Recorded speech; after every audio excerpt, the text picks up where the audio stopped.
Peter Credlin, live on Sky News Australia.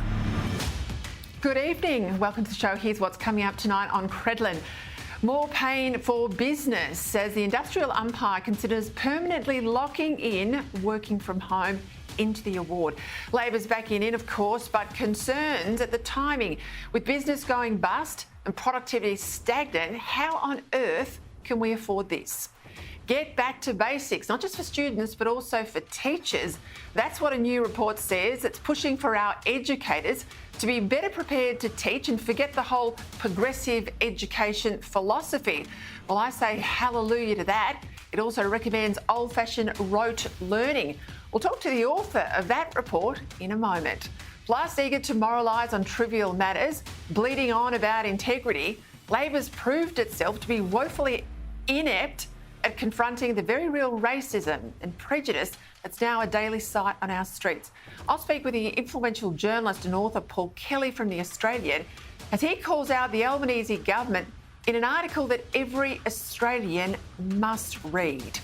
And following comments here on the Credlin program, well, Labor have unloaded on Shadow Home Affairs Minister James Patterson for stoking fear, they say, on visitor visas being granted to Palestinians. But facts are the facts. Visas are granted as little on as an hour. Some of them are. No consular officials either to vet those applications out of Gaza. It's the government who's under pressure here, not Patterson. He's just caught them out. The requisite security checks that we did when we were in government are not being conducted by this government, and they're approving people out of a war zone in one day to come here potentially on a permanent basis. I'll get right back into that Palestinian visa issue in a moment, but first, I tell you, it takes a brave MP to go against her party elders. But that's just what the federal Labor MP for Lingiari has done. Today, Marion Scrimgeour accused police and magistrates and the Northern Territory Labor government of pussyfooting around rather than tackling the youth crime wave that's again plaguing Alice Springs. There's been a spate of car assaults, carjackings, ram raids, the whole box and dice, all again in the capital of Central Australia. And it's every bit as bad as it was a year back when those national headlines forced a very reluctant Prime Minister to pay a flying visit and pressured the then Chief Minister to drop some of those restrictions against grog sales. At the time, the suspicion was that extra police would be flown in until media interest waned, and then, of course, it would be back to mayhem as usual. And that's almost exactly how it's turned out. Last month, Scrimgeour's own home was broken into while she was asleep. There's got to be a rethink, she said today in the papers. It's a bit of tough love never hurt anyone, she said. We've got to stop thinking we're dealing with little angels, said Marion Scrimgeour. Now, in a lot of the cases, she said, there isn't a responsible adult there, and the reality is these kids don't listen. Whilst everyone points the finger at police, I think that there's got to be a look at and a review of the role of Territory families, because they are the one agency that's chartered with the care and protection of young people. A big part of the problem is Scrimgeour's own NT Labor colleagues. In more political correctness gone mad, the NT Labor government has just raised the age of criminal responsibility to 12, which means almost no action can be taken against the 10 and 11-year-olds helping to terrorise some NT towns. This week, the NT Chief Minister made light of the youth crime wave, saying kids have always been getting into trouble. Now, sure, but once troublemakers were actually punished, not just driven back to a home where no one cares or does anything. And while this youth anarchy might be worse in Alice Springs, it's certainly not absent elsewhere. In Queensland and Victoria recently, people have been murdered by teenagers out on bail after similar big offences. In Melbourne, the Herald Sun reports today a woman was violently bashed by a gang of girls, some horrifically as young as 12, at the Southern Cross station in the city. So here's the problem. In many cases, the police are too scared of being labelled racist or being accused of brutality to deal firmly, as they used to, with these young thugs. And when they do arrest them, the bleeding heart magistrates release them out on bail or hand down token sentences, meaning these delinquent young people get the message loud and clear that they can get away with almost anything because it's never really their fault. So they offend and re-offend and offend again and again until someone gets seriously hurt. Meanwhile, we've got shops closing, people moving, communities becoming no-go zones, and a cycle of intergenerational violence, family dysfunction and substance abuse that becomes entrenched. And yes, while a few are brave enough to say it, parents have to step up. Now, I can recall a long time ago, I had a go at roof rocking as a young teenager. That's, throwing stones on someone's tin roof in the town where I grew up, and then running off and hiding behind a bush to watch their reaction when they came outside. Now, of course, you always get found out in a country town, don't you? Well, when my dad was informed, I have to say I couldn't sit down for a week. But you know what? I never did it again.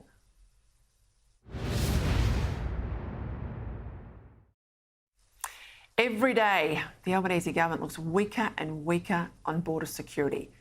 We now know that the government has issued over 2,000 visas for people from the war-torn Gaza region to enter Australia. And a significant number of them have been issued within 24 hours of the application being received. Indeed, we had government officials confirm last week that one of these visas was apparently approved within an hour. All of the applications, plus any vetting, have to be done online because, naturally, we've got no consular staff inside the war zone of Gaza. So in other words, all these 2,000 plus Palestinians have been given permission to enter Australia based on their own assertions and documents, things provided, of course, by the terrorist-run Gaza authorities or by the scarcely less suspect Palestinian authorities in the West Bank. And we know from the best available survey work that about half the residents of Gaza support Hamas and that 75% of them approve the October 7 terror atrocities in Israel. It's worth reporting here too that US intelligence overnight has confirmed that it was likely that some UN workers that were supposed to be there distributing aid to the Palestinians actually took part in the Hamas atrocities committed against Jewish civilians on October 7. These are workers from the very same UN agency that the Australian government has given millions and millions of aid money to. Opposition leader Peter Dutton, well, he was on the money today. But in the middle of a war in the Middle East, where Hamas is running the Gaza Strip, the government's taken a decision to bring 2,000 people in from that region into our country, and they're approving people with one-day consideration of the applications. We don't know about the authenticity of the travel documents. We don't know whether these people are Hamas sympathisers, and I think the government needs to tread very cautiously here, because if you bring people in and they claim protection, they are likely on a pathway to permanent residency and therefore citizenship. And as we've seen with the level of anti-Semitism in our country, we don't want to be fueling that disgraceful activity. Dutton and James Patterson have clearly hit a nerve here with Labor. So in response, the government hit back. And they said, well, what about the 12,000 Islamic State victims brought here from Syria under your government in 2015, or the 5,000 brought over from Afghanistan when Afghanistan fell in 2021? Well, there's a big difference here. The 12,000 members of persecuted minorities brought here under Tony Abbott, this is the people from the Syrian region, they were vetted by officials on the ground, on the spot, in refugee camps. Certainly not by the UN or Hamas. And the Afghans, these are people we had worked with, our military had worked with, our government had worked with over there in Afghanistan when we were on military tours. They were people that were known to us. And as Dutton confirmed today, he would know all of this given he was the minister at the time. He said we had the best available US intelligence and biometric information to screen all of those visa holders. So I say to the Prime Minister, these examples are nothing alike.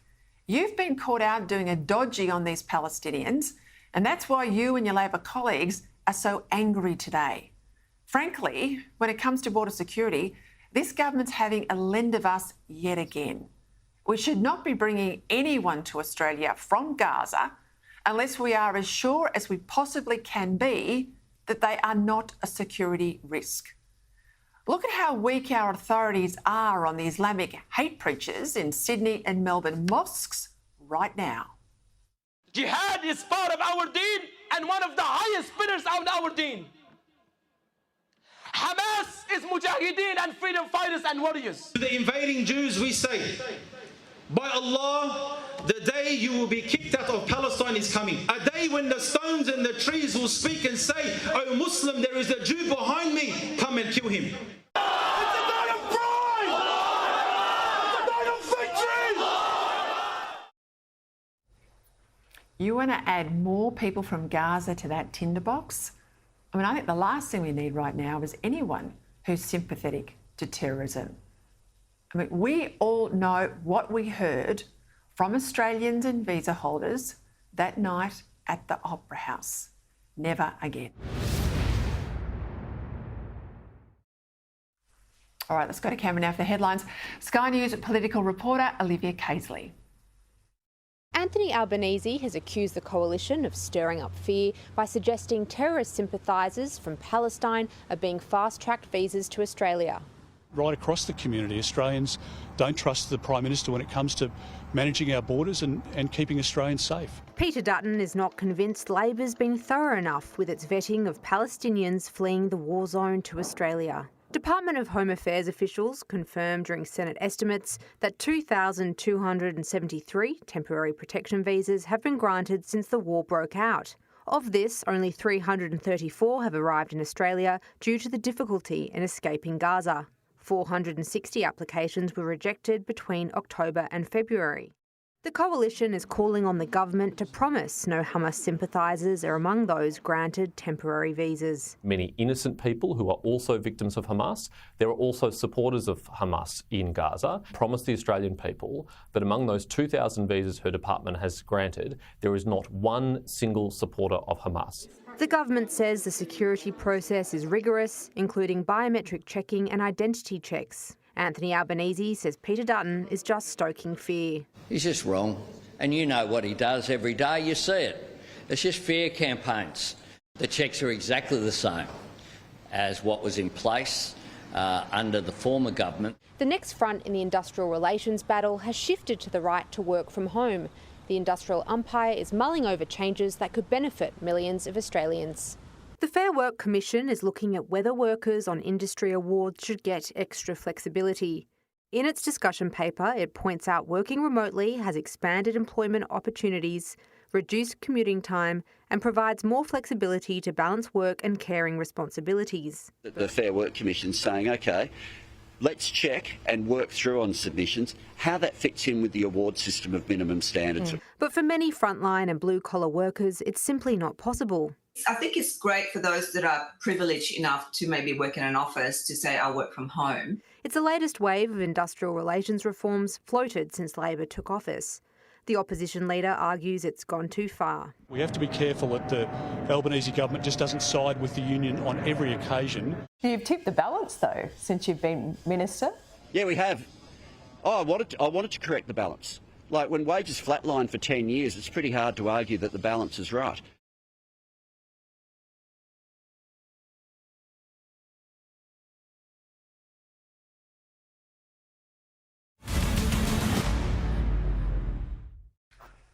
Apologies, great to have your company again. There's a technical issue, but it's all resolved now. Let's get into the issues of the day. Lots around. Let's bring in Deputy Executive Director of the Institute of Public Affairs, Daniel Wild, and our Sky News political reporter out of Canberra, Cam Redden. Thank you both for your time. Cam, this fight that blew up today between Labor and the Coalition over the issue of border security, you know, we've been talking for some time about the 149 foreign criminals on the street. Then we've got this boatload of asylum seekers, of course, turning up in WA last week. But the issue of this week, first discussed here, of course, by James Patterson on this program, the visas for Palestinians out of Gaza. Everything he has put on the table was revealed by officials in estimates. This is a fact-based assessment. Some visas granted in an hour, most or a lot granted in a day. Genuine concerns that we have no consular officials in Gaza. I think these are legitimate, not scaremongering, Prime Minister. I think these are legitimate questions that the government should answer in a sober way rather than try and say it's a bit of politicking. Well, you've really spelled out, Peter, how complex the task is here for border officials, because unlike Afghanistan and Syria, to quote Donald Rumsfeld, I suppose there are far more unknown unknowns around many of the people that come out of there, because unlike in those previous two examples, Gaza is governed wholly by Hamas, a terrorist organisation, a bad actor. And so what the opposition has really highlighted here and is demanding is the need for a meticulous process of scrutiny, because it's a tough job to identify these people, to vet them, and then even to bring them here. Of the 2,200 visas that have been granted, only 300 have yet to arrive in Australia and 402 have been rejected. The government turning back to Home Affairs and pointing at them, essentially saying to the opposition that we've done it before, we can do it again. And the request here is really to trust the process. But as you've highlighted, Peter, this is as complex a task for the border officials as they could pretty much face. I think next week I'm going to take people through the process of applying for some of these visas, because you'd be shocked to know if you're applying online, you just search your identity. It's only if the government, the Australian government, comes back and says we need, a document from the local police or something to say that you are who you say you are. Well, in the case of a Gazan citizen, that's a document from Hamas, a terror organisation, or the Palestinian authorities. You can't trust the paper this stuff is printed on. So that's my homework for next week. It's a big issue, though, border security more broadly, isn't it, Daniel, in Dunkley? And interestingly now, we've got a new player in the mix. For a long time, the left has had Get Up out there, along with the left-wing parties, pushing a particular argument in a campaign. But now we've got Advance Australia, who were instrumental in the Voice No campaign. They're out there in Dunkley. They're emphasising the fact that the government's dropped the ball and the 149 foreign criminals out in the community. How do you think this is going to play out? Because it's certainly an Achilles heel for Labor. Well, it is, and the entry of Advance Australia into the political scene in Australia has been, I think, an important development. As you say, it's basically levelled the playing field. For years, you've had Get Up and the unions and other either taxpayer-funded or certainly charity organisations that have charity status that are out there on behalf of either the Labor Party or left-leaning causes. We saw the importance of this throughout the Voice to Parliament debate and the referendum, where that was really led by Advance Australia in an operational sense, and they did a terrific job. And it's important that mainstream Australians have a voice in these issues, not only in the political arena, but I think on an issues-by-issues basis. Dunkley will be, I think, a barometer for how this new sort of campaign model in Australia might work. So far, everything they've been doing is factual. There's no denying that the advertisement they took out today was based on facts. Now, they may be inconvenient facts for those in the Labor Party, but certainly I think that we'll get a pretty good read on how this might play out following the Dunkley by-election. Cam, there's a big fight on in Melbourne. There's one injecting room. There's mooted plans for another one, this time in the CBD. Of course, Melbourne's still not back on its feet after the COVID lockdowns. The government had the report. The former Premier, Daniel Andrews, has been sitting on that report since last May. A lot of speculation that Ken Lay, the former police commissioner who did the report, wasn't sold on a second injecting room. Perhaps that's why it's not out there in the public domain. Well, the Parliament is now going to force the government's hand. They say it must be delivered. I think the date is March 6. We'll see what happens there. But if there's a lot of support in this report for an injecting room, as the government wants to have happen, I'm surprised the report's not out there already.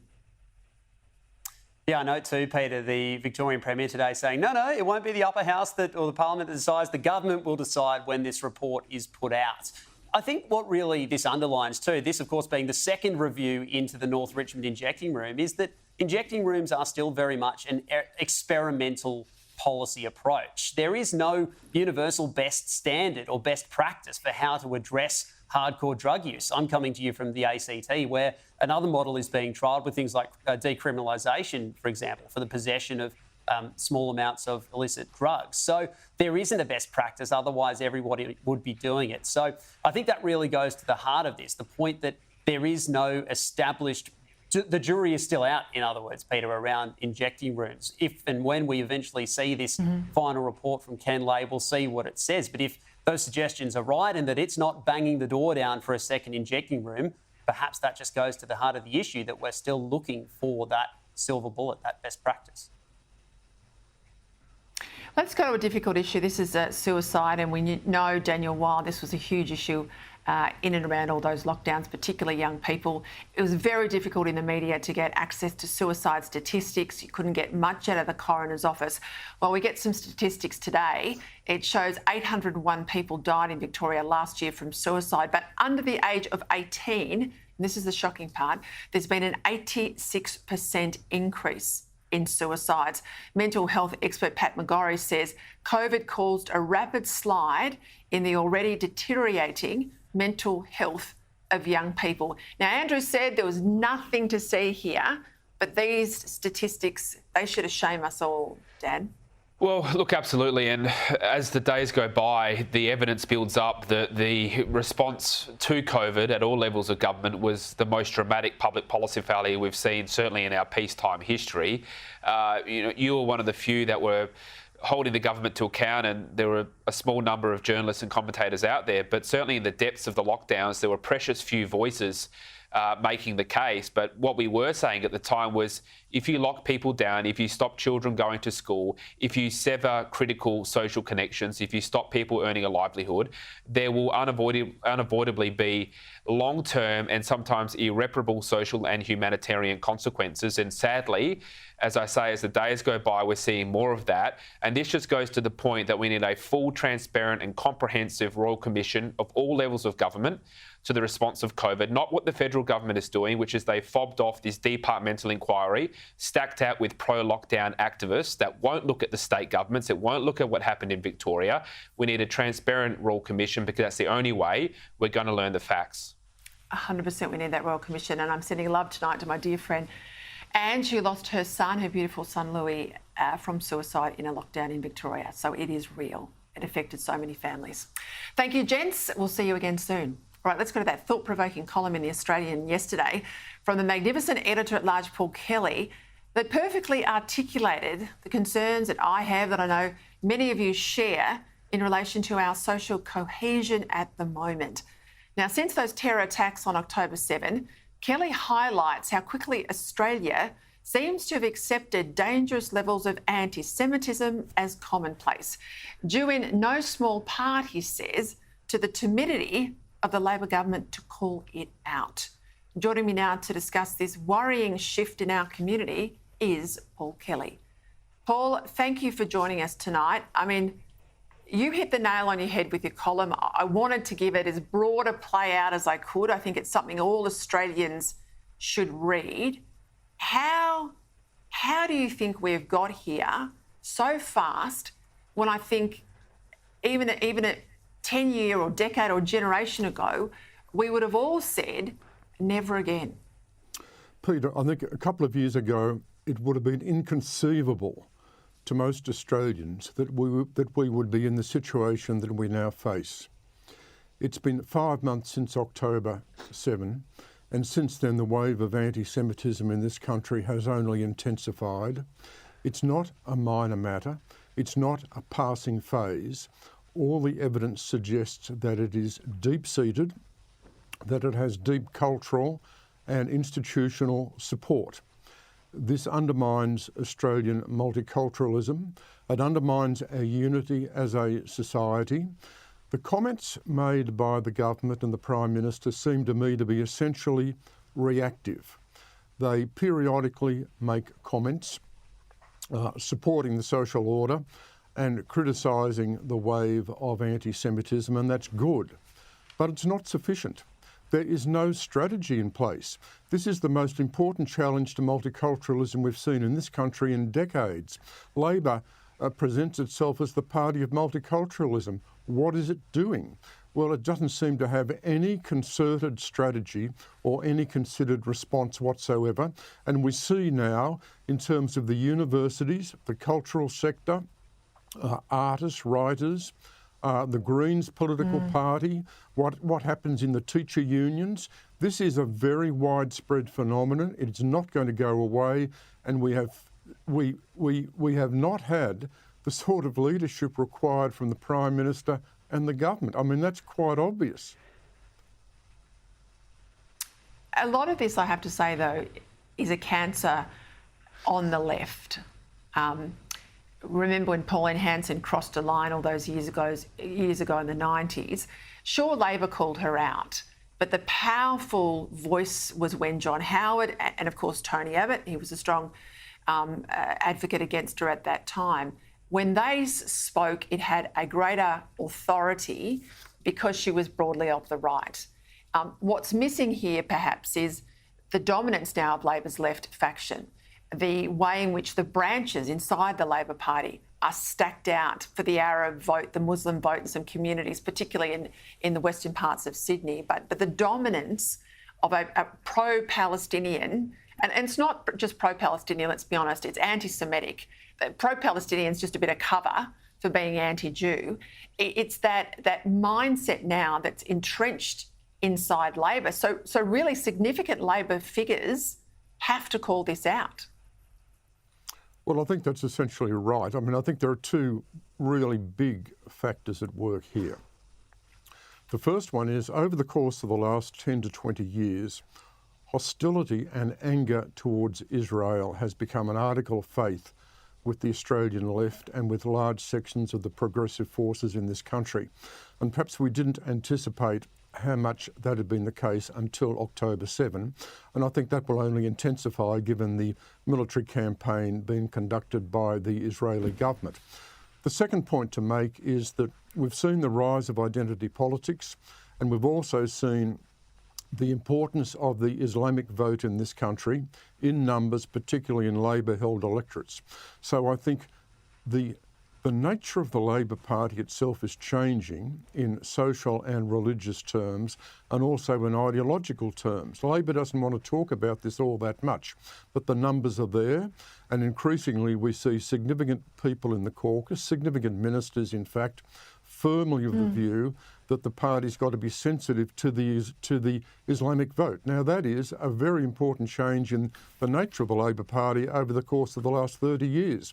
The point to make about Hanson is very relevant. Labor led the campaign against Pauline Hanson. It made it a moral issue. Where is it today?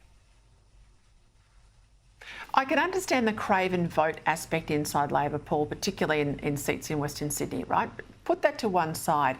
If you look at the country of Israel, it's democratic in an area that's not democratic. It has in the parliament people of all faiths, including Arab Muslims, elected to the Knesset. That's not commonplace across the Arab areas, other Arab nations. It has women with equality. It has rights for gay people in Israel. You're stoned or thrown off buildings if you're gay in these neighbouring Arab countries. What is it that the left, they're all the things that the left, of course, champion in Western democracies. So why on earth, morally, can the left support those sorts of countries who are an anathema to all of the things they stand for just because they hate Israel, when Israel is signing up to all these tenets of left-wing faith? Well, of course, one of the points to make here, Peter, is the increasing embrace by the left of identity politics, of white supremacy, of colonisation, settler society theories. And a large part of that argument says that Israel is not a legitimate place in the Middle East.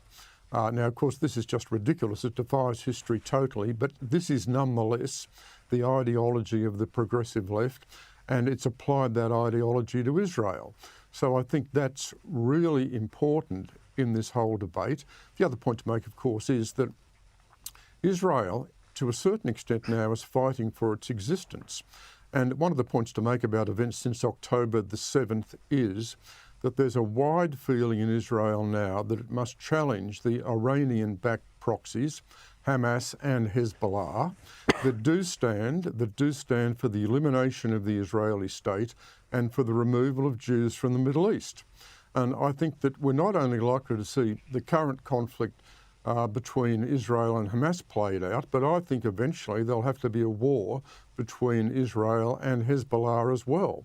So we face the prospect of ongoing conflict in the Middle East, and that is going to play out in our own societies. And that's why we've got to have governments here addressing this now ahead of time and trying to bring people together and solve the wave of anti-Semitism we now see in this country, or at least put in place strategies to mitigate it. Just quickly before we go, you've seen more federal election campaigns and I've had hot dinners. I mean, all this speculation, crazy speculation at the start of the week that Labor was going to go early because of this leaked email from the Prime Minister's office. I said at the time, sure, they could go early or they could go to term. I mean, governments will go when they think they can win. And I guarantee you no one's made that decision right now. What's your view of it, Paul? Well, dead right, Peter. Look, the key point to make here is that Anthony Albanese needs one big condition before he goes to an election, and that is he's got to be delivering on the economy. That means the Reserve Bank has got to be cutting interest rates, not just one cut, it'll need more than one cut. Inflation will need to be falling. Real wages will need to be increasing. Now, it would be completely nuts for Albanese to go to an early election before those things happen. So I don't think this was ever on the cards. I mean, of course, like all prime ministers, he'll be expedient, but I think the overwhelming logic all the time was an election next year. And Albanese has now given a very clear signal about that with a budget next March. So I think this is entirely predictable. Take a Bex and have a good lie down, my grandmother would say. Paul Kelly, thank you. Thanks. All right, new report out today has criticised universities for failing to educate teachers. Absolutely true. The Centre for Independent Studies says that many young teachers are relying on, wait for it, Facebook groups and podcasts to work out how to best teach your children. They're not taught that when they get their degree. And this comes, of course, as international student assessment data shows Australian high school students have fallen almost 2 full academic years behind those who went to school in the early 2000s. That's back sort of my vintage. For more on this, I'm joined now by Tricia Jar, Senior Research Fellow in the Education Program at the Centre for Independent Studies. They did the research. Tricia's the author. She joins me now.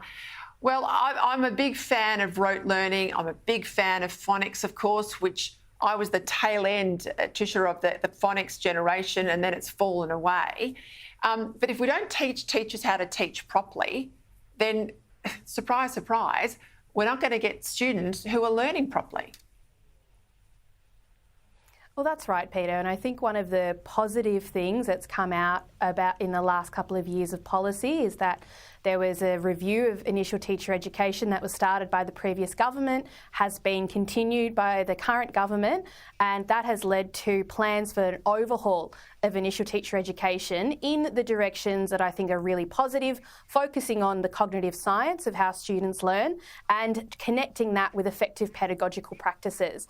Now, I think the question that we really need to be looking at is what does that mean for the fact that there are 300,000 teachers already teaching in Australian schools? These reforms are important, yes, but they're only going to be affecting these new incoming graduates. What about the teachers that are already in schools working with kids?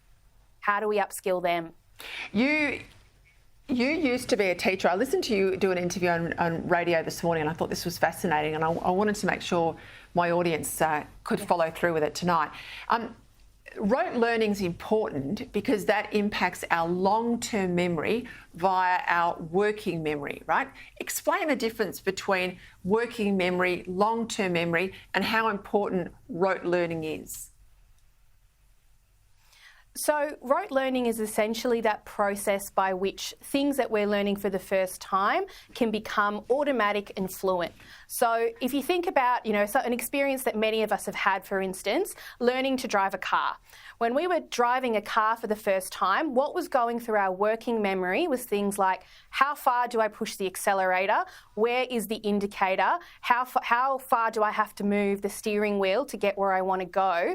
And then it was only after these processes become automatic that we're sort of sufficiently able to take advantage of, I guess, situations where we might be dealing with traffic, with, bad weather conditions and things like that. I mean, anyone who's, drives a European car and then gets behind the wheel of an Asian car and realises the indicator's on the wrong side, you sort of realise exactly how automatic some of this knowledge has become.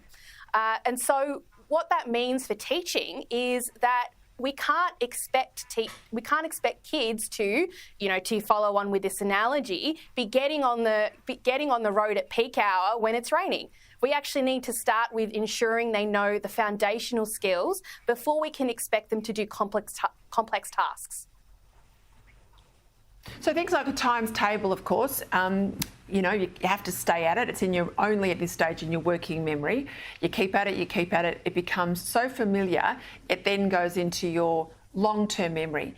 And if I'm right, your long-term memory is huge. You can store a lot of stuff in there, but your working memory is not that big. Is that right? That's right. And what that means is that we are getting a little bit technical here, and I love that we get to have this conversation, that it means that you can recall information, retrieve information from your long-term memory almost effortlessly into your working memory once you have gained that level of fluency and automaticity. So what that means is that a student who knows their times tables and they're learning that in early primary school, if they build fluency with that, that means that as they get older and they're doing things like working with fractions, that process becomes a lot less cognitively demanding. And then as they progress through school, they're doing algebra and they're doing, quadratic equations and calculus. And these are really this complex high-level mathematics, but it all starts with that foundation of having that fluent access, because without that, these complex processes become too cognitively demanding. And what that means is that teachers, and they need to be supported by school systems as well, need to design instruction in a way that accounts for the fact that novice learners, so people who are new to learning things, are going to have a very different way to access material than people who are already well schooled in the basics. Tricia, you're brilliant. I hope your report's sitting on the Education Minister's desk as we speak. Thank you for your time. I know my audience, I know you know rote learning, all the stuff we used to learn at school all those years ago have got us to where we are now. I'm just sad our kids haven't got that, but let's hope there's that turning of the tide. All right, after the break, no wonder productivity is in the gutter. Wait till I tell you the number of public servants who are working from home. It's doubled since the pandemic. Plus, for what, law and order, Labor states, Victoria, Queensland, of course, Northern Territory. Wait till I give you some crime information too, coming up. Welcome back. I might add it's been 36 or 37 degrees here in Melbourne. It is not catastrophic weather. Calm down. I remember it was 43 growing up in the valley. It's just normal weather change. It's not climate craziness. All right, let's go to some other issues. It shouldn't come as a shock to anyone that the public service enjoys some pretty cushy jobs compared to the private sector. But I couldn't believe this morning when I read the rates of public servants working from home. Well, listen to this. It's more than doubled since the pandemic. It's up to 40% of the public service federally. That's 180,000 people, or 40% of them now work 2 or 3 days from home. But if you work in the department for the Employment Minister, Tony Burke, well, that figure's close to 70%, and you're paying for it. Joining me now, business columnist for the Herald Sun, Terry McCrann.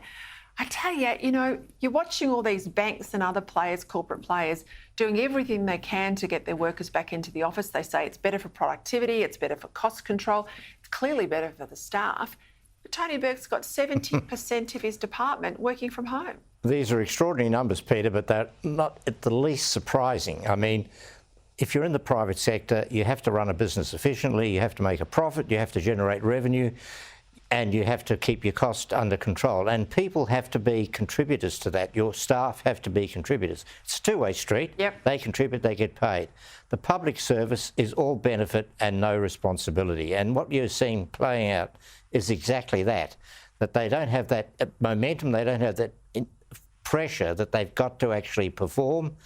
And you don't have a master, an employer, i.e. the ministers and the bureaucrats, the senior bureaucrats, who have the same obligation to get them to perform.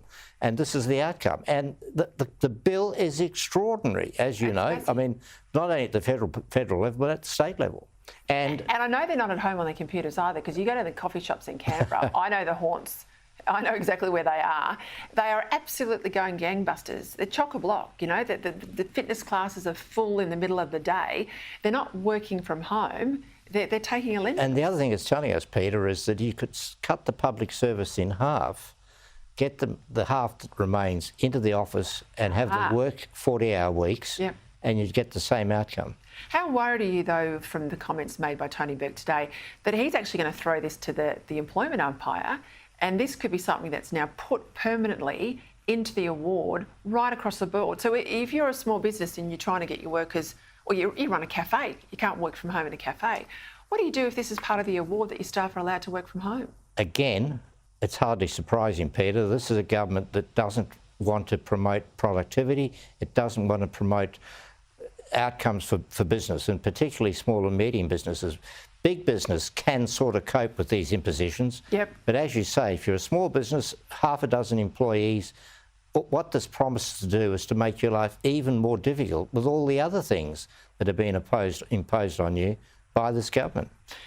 How shocked do you think my viewers would be to know that the same federal government and Chris Bowen that demonise coal, that want to run coal out of town, are the same people that'll be paying $1 billion to keep coal alive in this country? I mean, it's crazy. I mean, the best way to keep coal alive in this country is to allow power stations to run efficiently, coal-fired power stations to run efficiently, to allow the owners to invest and get a return from that investment. But as you say, when you demonise them, you're driving them out of business. And on the other hand, you're now going to pay them $1 billion, and it'll go up. It's not going to stay at $1 billion in subsidies to keep them operating, because if they don't keep operating, because renewables are useless, you won't get the lights staying on. We've already had a taste of that in Victoria in the last couple of weeks. And what this promises to do is to put band-aids on the whole power system going forward across the country. Well, we've seen in Victoria, though, the Emperor's got no clothes, hasn't it? The Emperor's got no clothes. We absolutely need coal. We know we need coal because the $1 billion from the government says we need coal. We flick on a switch, we know we need coal. But they're still trying to run coal out of town and selling this pipe dream that renewables are cheap. They might be cheap if the wind's blowing and the sun's shining, but they're not cheap to get from there to my power point. They're not cheap to all that network of wires that have to be. Where you've got one major power station, whether it's a coal station, a gas station, or perish the thought, a nuclear station, you need one power line to run to the major capital cities. And this is just insanity. And it's not only the cost of those lines, it's the cost of the real power stations you have to have, apart from Malcolm Turnbull's big battery, the real power stations you have to be able to run when the wind isn't blowing and the sun isn't shining. And you're getting into Jim Chalmers tomorrow in your column. I'm going to read that one with interest. Terry McCrann, thank you. Good, Jim Chalmers, I tell you what, there's something going on there between him and the Prime Minister. All right, let's go my panel now. Pauline Hanson's One Nation Chief of Staff, James Ashby, and columnist for The Spectator in Australia and the United Kingdom, Terry Barnes. Well, gents, thank you for your time. Terry, I've got to start with Marion Scrimgeour, the NT Labor MP. She's a federal Labor, of course, but she's gone after her state colleagues. She says, we've got to stop treating these kids like they're little angels. She says parents must be held accountable. Absolutely. But it's not just the NT, is it? No, I think it's everywhere, Peter, and I think Marion Scrimgeour is absolutely right, and I'm always happy to give credit to a Labor politician when they say something that's absolutely right. Look, the reality is that governments are not mum and dad. Mum and dads are mum and dad, and it's not just parents. It's actually the extended family. It's grandparents, it's uncles, it's aunties, it's the wider network of relatives that really teach a child what is right and what is wrong. and really teach him to take responsibility for his own actions. And really, you just can't contract that out to government and blame government if something goes wrong with the kid. And frankly, it doesn't matter if it's a black fella or a white fella or whatever fella, as long as the family acts to look after that child, to bring that child up properly. That's what really matters here. And I think Marion Scrimgeour is absolutely on the money, and the Northern Territory government or any other government should not assume to do the job of the family. James, up your way, you've got, I guess, a crisis in the police force. You're losing more than you're bringing on. You've got the police chief, of course, quitting in sensational fashion this week. We're told today there's apparently not enough prisons up your way. A lot of young offenders, of course, get the bail. You know, it's catch and release up there for Queensland Police. And now you've got this program put up by the Premier, scratching around looking for something to do. He's calling it an intensive youth program to break the cycle of their criminality. But I thought this was a Crisafulli policy anyway. I mean, these guys have been in power for a long time, 9 years. They've got to wear the pain here. Well, you can thank Robbie Katter, actually, because most of this plan is his and One Nation's, and Crisafulli has finally come on board. Look, this program might work, providing there are wraparound services before these kids are released, because they've got to have somewhere to go back to. There's no point in doing these programs and then putting them back into the same environment at a later date. I also got to say, Peter, I partially blame here the Howard government, because you think back, it was early 2000s when they did the baby bonus. Sadly, we've got a lot of unloved and unwanted kids that were simply had for the sake of $5,000, and we are paying the price for that today. So I want people to think back. This is a culmination of both major parties. The problem has been exacerbated under this current state government here in Queensland and most Labor governments across the whole country, who have simply adopted a method of catch and release. In other states, they've wanted to raise the age limit instead of taking responsibility. And there is no one solution to this. There is a multitude of issues that need to be dealt with here. We've got more kids in resi care, which is residential care, which is state of the wards of the state effectively here in Queensland, that are conducting so much of the crime. We know that that is the problem. So we can't blame exactly the parents. The parents have already forfeited their kids. The state are responsible for these brats, and that's what they are. They're developing into hardcore criminals before they even reach the age of 18. We don't have the space in juvenile detention, and we certainly don't have the space as they mature into adults in adult prisons. There's a lot to be dealt with here, and a lot of money's needed, but also a lot of willpower from politicians who need to open their eyes and listen to the people and the experts, not these half-wit psychologists. Listen to the prison guards before they're released. Listen to the experts within resi care, and listen to the coppers. Stop giving up on the people that are on the front line of trying to deal with this issue. You are not wrong. And of course, if you lift the age of criminality with children, you take them out of the statistics, which makes crime look better in some of these states than it really is. Terry, I discussed last night that I think shocking news that the Northern Territory is looking at extending euthanasia beyond terminal illness to simply someone having a mental illness. Pat McGorry, former Australian of the Year, a mental health advocate and expert, says this is just terrifying. Mental health, he says, is never, ever terminal. We can always do something to help these people, and we shouldn't be looking at state-sanctioned killing. I reckon we've lost our humanity. What do you think? Well, really, Peter, I've got a lot of difficulty with the normalising of the concept of voluntary assisted dying or euthanasia. And certainly when it comes to mental illness, I really do have concerns, and really fundamental concerns. And I know we're picking on the Northern Territory government a little here in what we're talking about, but it's actually, next month it's going to become legal in Canada. They may be postponing it a little further down the track, but nonetheless, it'll be legal to ask for euthanasia if you have a mental illness. But the thing is, how do you know? How do you know if you've got a mental illness, whether you've got the right mind to actually make that sort of judgment? I really think that these voluntary assisted dying laws around the West in general, they're well-meaning. They are well-meaning. People actually think they're doing the right thing, but the slippery slope here is absolutely appalling. And when it comes to mental illness, when it comes to dementia, which has been suggested as well, I think there is a real problem, a real moral and ethical problem that we just have to face up to and not actually kick it down the road. I agree with you there. Hey, James, we're almost out of time, but how on earth could we have a Senate inquiry into whether cannabis should be legal in Australia, but we're not allowed to have a Senate inquiry about gender dysphoria and young people? Yeah, you raise a good point there, Peter. Look, I've always advocated for the use of medicinal cannabis when it comes to people who've got chronic illness where they're failing in life in the sense that they're going to die of cancer or something like that. It's been proven to work very well, but opening this full slather and allowing people to just have a smoke whenever they choose, I've seen the consequences of this with schoolmates that I went to school with. One couldn't complete high school for 3 years. It's a bad recipe here. We're trying to get people to cut back on drugs. This is not the answer. So, no, I don't agree with it. And we talk about that whole lost generation of young kids and crime and all of that. Oh, that's part of it all. Yeah. Jens, thank you for your time. Great to have your company. That's it from me. Thank you, my wonderful audience. It's been a great week. I'll see you next Monday at 6. Up next, The Bolt Report.